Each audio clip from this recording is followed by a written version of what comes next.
This is the top 5 best loadouts in Warzone and Rebirth Island. These are so easy to use, and you can even use them in rank play. Starting out with the static HV because it's the best close range meta. Throw on the quartermaster suppressor. It keeps you off the minimap, helps with gun kick control and recoil control. The only downside is you lose aim down sight speed and sprint to fire speed, which is not a big deal because we're going to help that later on. The benefits with recoil control are so useful. With the recoil gun kick 10%, horizontal recoil 23%, which is unbeatable, and vertical recoil 10%, there's nothing you can find on here that actually comes close to it. If someone tries to put on the Jack BFB, they lose 18% bullet velocity, which is not what we want. Next, we put on the Holger 840 light barrel for the aim down sight speed, sprint to fire speed, movement speed, and hip fire and tack stance spread. That last part doesn't really matter so much except maybe the hip fire, which is pretty nice, but you lose recoil control and gun kick control. Not really a big deal because we already took care of that with the quartermaster suppressor. The mobility and handling increase is absolutely massive. But if you don't really care about the movement and handling, then put on the Garrett 8 long barrel for more range. Now, I think it already has a decent amount of range, but if you want some more because of the nerf, then this is for you. Put on the Jack Slash for movement speed, sprint speed, and vertical recoil at the cost of hip fire spread and tack stance spread. In my opinion, this is actually one of the best choices. I was using the paracord grip for a while, and I still do really like it, so if you want to use this instead of this, then completely fine. I just prefer this right now for the sprint speed and tactical sprint speed versus the paracord grip. It prioritizes sprint to fire speed, ADS movement speed, horizontal recoil, but pick your poison or pick your benefit in this case. Sniper Battle 2023, and this is my personal preference. A lot of people like using the Jack Glasses optic. I don't really like it so much for SMGs, and also you do get a penalty of ADS speed. With this, you get no penalty, and it just looks really nice. Next, put on the SPRY34 light stock for aim walking speed, sprint speed, movement speed, aim down sight speed at the cost of aiming out of sway, firing aim stability, and gun kick control. The mobility and handling increase is phenomenal, and you get a slight reduction of recoil, which is not a big deal. The firing range just takes no effort to use, and that's what makes this thing so beautiful. Even at long range, you can get the job done pretty easily. Make sure I'm reloaded so you guys can see this full effect. This thing is actually pretty amazing at long range. It doesn't take much effort, and if you're more accurate than me, then you'll be able to use this as basically a laser. So this thing is really good. Here's the entire class setup. Take a picture, screenshot, whatever you guys have to do because this is the best close range SMG. And now for the DTIR. Even though this thing got nerfed, it's still amazing, and this class setup feels like it's buff. Go on the quartermaster suppressor to keep you off the minimap and help with gun kick control and recoil control. What's interesting about this attachment for this weapon is you actually get an 11% increase on recoil gun kick instead of 10%, which is different for SMGs. I don't know why it's different for ARs and SMGs, but you get a little bit more. Everything else is basically the same, so you can put this on there. I don't really see a better alternative. If you can find one, I mean, completely up to you. You can put this on there, but you will not be off the minimap versus this. So you'll get more recoil control, but at the same time, you'll be on the minimap and you lose more ADS speed. Not really worth it. Everything else, I don't really think it's worth it. Put on the Extend 10 long barrel for bullet velocity and range, damage range, and movement speed. This is literally the best attachment. The reason why it's so good is because the con is hip fire and tack stance spread, and who's hip firing this weapon?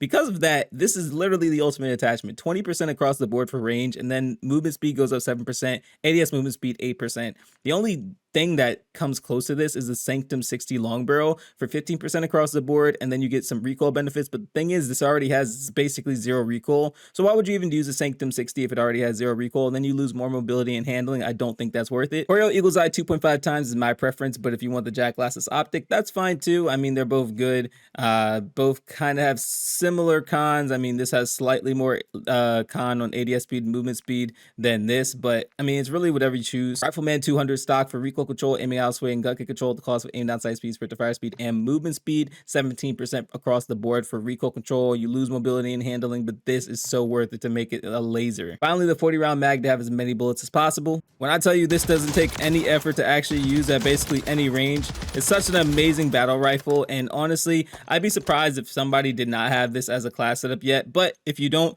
this thing is absolutely amazing and definitely the long range meta. But if you're not a static HV type of person, the Striker is absolutely for you. This is an overall amazing SMG. I would say it's the overall best SMG just in regards of all situations, not just close range. Throw on the quartermaster suppressor to keep you off the minimap, gun kick control and recoil control just the same as the static. It takes down aim down sight speed, sprint to fire speed. It's not really a big deal though. Next, put on the Striker Recon long barrel for bullet velocity and range and aiming out of sway at the cost of hip fire and tack stance spread, sprint to fire speed, and aim walking speed. You get 18% for effective and minimum damage range and 15% for bullet velocity. You just lose some hip fire accuracy, not really a big deal, and a slight bit of sprint to fire speed, which also does not matter because we're going to put on the XRK Edge BW for hand stop for aim walking speed, movement speed, aim down sight speed, and sprint to fire speed at the cost of aim walking steadiness and hip fire and attack stance spread. Now, the mobility and handling increase for this is insane. 6% for movement speed, 11% for cross movement speed, 13% for ADS movement speed, ADS speed 6%, and sprint to fire speed 5%. I don't know anything that's beating this. It's not even close. But on the Lockman Recon Series stock for gun kick control, aiming out sway, and recoil control at the cost of hip fire and attack stance set, sprint to fire speed, aim walking speed, and movement speed. This is 25% for recoil gun kick, 5% for vertical and horizontal recoil. You lose mobility and handling, not really a big deal. Finally, we're putting on the 48 round mag. Do not put on the 60 because that's going to be double the cons for 12 more bullets, and this does not have a fast fire rate. When you test this gun out, it's just so insane how easy this thing is at basically every single range. How are you going to compete with this? This is like, honestly, I would even say the best sniper support because you don't have to worry about lugging around a massive AR when this is a compact AR that gets the job done at every single range.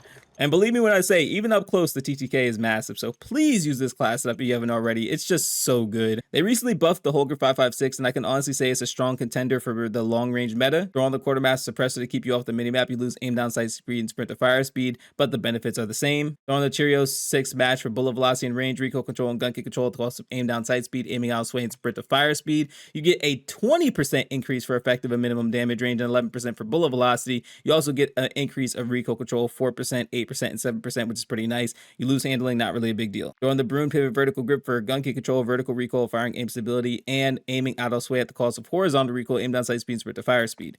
This has been working so well for me. I've tested all of them out. I've tried every single one of these, and for some reason, the Broom Pivot Vertical Grip just works so much better than anything else. 40 round mag to have as many bullets as possible. If I could put on more, I definitely would. And finally, I put on the Jack Glassless Optic. This is what I prefer for this weapon. I don't prefer the Corio Eagle's Eye for this weapon in particular, and you'll see why. This thing is just absolutely busted literally at every single range. Even if I'm not hitting like straight up body shots, this thing is ridiculous. Like even when I'm hitting the arm, this is ridiculously fast TTK. But I do prefer trying your best to, hit the chest shots, hit the, headshots, and it'll still be absolutely amazing. So please try this out, give it a try. I think you'll absolutely love it if you don't have the other metas. And finally, the Reclaimer 18. This shotgun is absolutely busted. If you guys want to go crazy close range, you want to clear out some squads, and you want to try that hard, make sure you're putting this in tac stance, by the way. Throw on the Bryson Improved Choke for hip fire and attack stance spread, tighter pellet spread, and damage range at the cost of recoil control and aim down sight speed, which does not matter. We want that damage to go up. The range 3%, 2%, and the accuracy goes up and basically 9% across the board. Attack stance 8%, not really a big deal.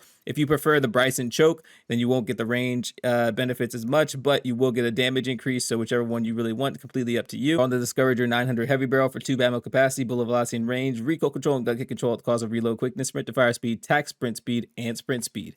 This is so massive for range, 15% for effective, 14% for minimum, 7% for bullet velocity. The recoil control is okay. I mean, mobility and handling, and it's not really that great, but trust me, you want to have this on there. X10 TX12 hand stop for tac stance spread, aim down sight speed, and sprint to fire speed at the cost of hip fire spread. The tac stance is 15%, and you don't even really see the negatives for the hip fire spread. ADS and sprint to fire speed is also a pretty nice increase. Put on the Haze 15 grip tape for tac stance spread, sprint to fire speed at the cost of flinch resistance, which does not matter for this shotgun, believe me. The sprint to fire speed goes up 12%, and the tac stance 19%, which is absolutely insane. Finally, we put on those stock for crouch movement speed, sprint to fire speed, aim down sight speed, and aim walking speed. This mobility and handling increase is off the charts. The accuracy goes up significantly, and this is the best class setup for the shotgun. Unfortunately, I can't test it out in the firing range because there's nothing close enough to actually show you the full effect, but you have to try it out for yourself. And believe me when I say it's going to be absolutely broken, just make sure you put it in tac stance mode. If you guys want to see how to put it in tac stance mode, all you have to do is push down on your D-pad. Make sure it's like this when you're using it.